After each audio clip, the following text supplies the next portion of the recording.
As an employment lawyer, I provide services to clients that span sort of every part of their working relationship. So some things that I do are review contracts when someone's starting a new job, reviewing a severance package or a termination letter when you've been fired or let go from your work. Sometimes people have disputes with their employer about their pay or what kind of work they should be doing or their managerial responsibilities, and I can help with navigating those with your employer. And I also help with, some people are in disputes with their employer because they feel like they're not being treated right, whether that's discrimination or harassment, and all those different things sort of make up what it means to be an employment lawyer. My favorite part about practicing law is getting to help clients navigate the really tricky situations in the workplace.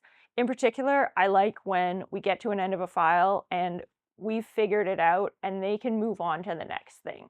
We've resolved it in a way that lets them see the next way forward and gives them closure on that issue. Sometimes that means staying in the same role, but in a better, situation's improved. And sometimes that means moving on to the next one. But I like practicing law because it means that I get to work with you one-on-one to help you figure out what that might look like. I wanted to practice law because I wanted a career that allowed me to work with people and problem solve. And being a lawyer brings those two together perfectly. I get to chat with people pretty much all day, which is great. I get to chat with my clients, I get to chat with my awesome coworkers, and then I get to, take that information and apply it to a case or a client and figure out how we can sort of build this puzzle and navigate it through. I think when clients come into a law firm or contact a lawyer for a first time, it can be a really scary experience. It's a lot of people don't do it often, and it's a big step to even make that call. And I appreciate that taking that step can be a challenge because you just don't know what's going to happen next.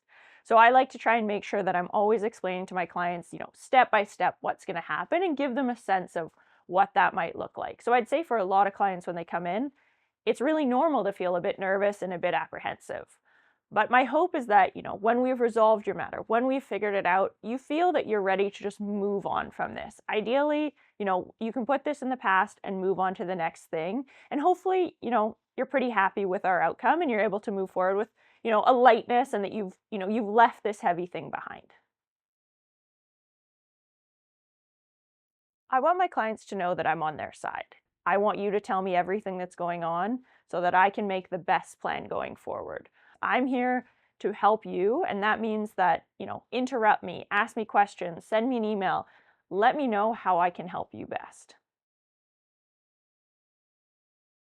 I think the moment that made me feel like, yeah, okay, I'm on the right path was getting to help a client who had been terminated for discriminatory reasons from her employment.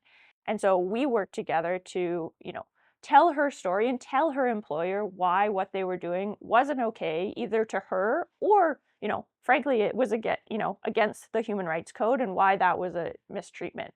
And so putting those together and putting that story so that we could navigate a way for her to move forward and hopefully for the employer to also learn a little bit that this isn't how you can treat people, and seeing that sort of start to finish and working with her on that really allowed me to say, yeah, it's cool to get to help people and it's cool to get the chance to sort of help them move on to whatever in a brighter future. When I'm not at the office, you might not find me because I'm probably playing in Gatineau Park. I love hiking and skiing and mountain biking and gravel riding and cycling. I would love to try and ride every single trail in Gatineau Park, and I'm here in Ottawa. And so, yeah, you might not find me because ideally I'm out of cell service.